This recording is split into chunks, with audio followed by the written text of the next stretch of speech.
किंबा सहर हो आम तीन रंगर खाद्य खाइबा जहाँ को आम कहू त्रिरंगा खाद्य। त्रिरंगार जो तीनोटी रंग नारंगी बा हलदिया उपरटा धला और सबुज तेणु तीनोटी रंगर खाद्य जदि आम खाइबा खाद्यर सब गुण आमको मिल। खाद्यर तीनोटी गुण निहाती मौलिक गुण आम जाना दरकार। प्रथम हूँ शरीर वृद्धिकारी खाद्य, द्वितीय हूँ शरीर गठनकारी खाद्य, तृतीय हूँ रोग प्रतिरोधक शक्ति खाद्य। तेणु आम जाना त्रिरंगार खाद्य। त्रिरंगार प्रथम खाद्य हूँ नाली रंग किंबा हलदी रंग। हलदी रंगर हूँ डाली, तरबुज, टमाटो, नाली कखारू, मांस एवं अंडार केसर, कमला एगुड़ा जदि आम खाइबा हमको शरीर गठन करने शक्ति दब माने आमे हमर वजन बढ़िबो और सुस्थ सुस्थ देह सुस्थ रहबो।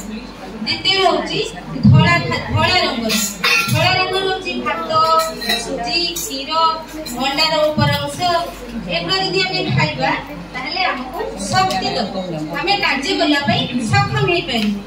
तृतीय होची सबुज रंग।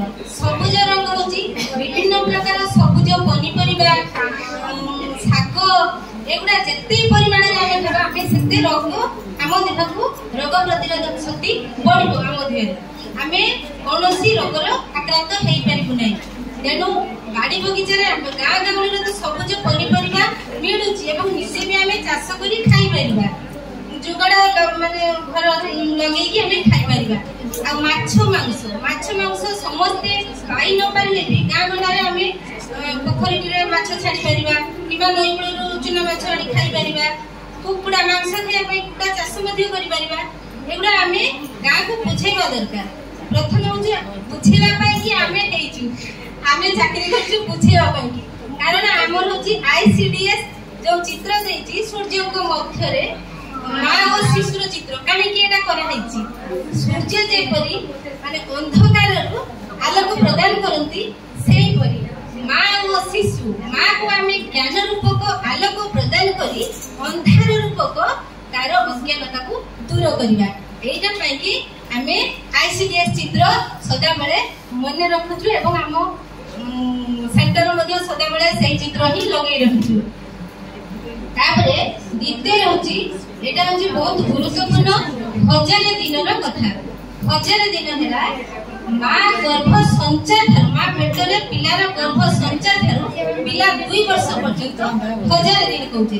1000 दिन माने मार गर्भ 9 मास माने 270 दिन पिला 2 वर्ष माने 730 दिन मोट है 1000 दिन। यही 1000 दिन बहुत गुरुत्वपूर्ण गोटे माँ एवं तार शिशु यही 1000 दिन मध्य पिला जो पेटरे अच्छी तार ब्रेन डेवलपमेंट 80% हुए जहाँफल तार सबू विकास शारीरिक मानसिक बौद्धिक बहुत प्रखर भाव में हुए।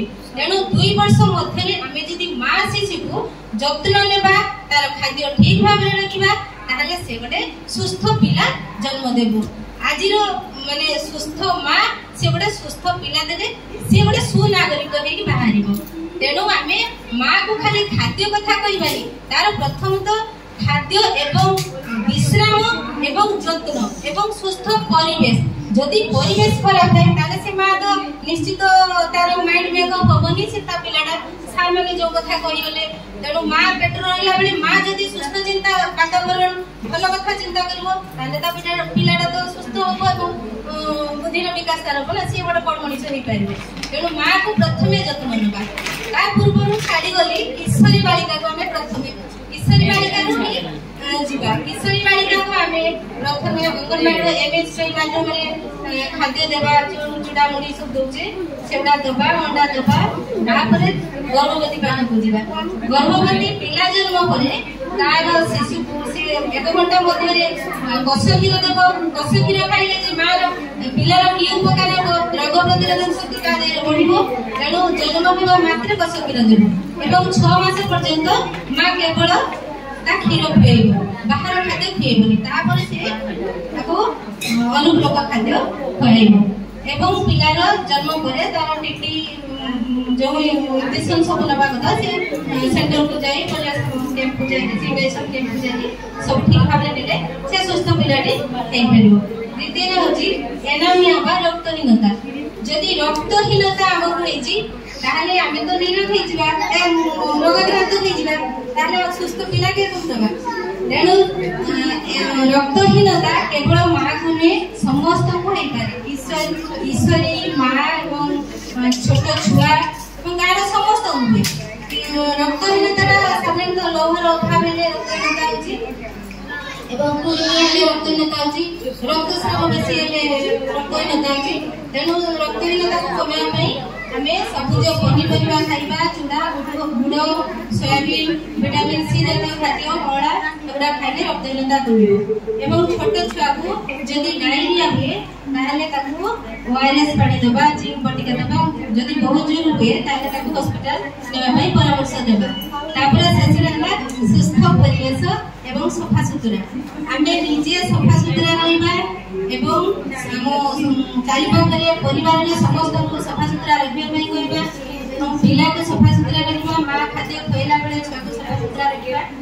এই সব টিপস যদি আমি মনে রাখবা তাহলে আমি সুস্থ শিশুটি পাইবা যে এবং খালি শিশু সমস্ত এই সব পালন করবা।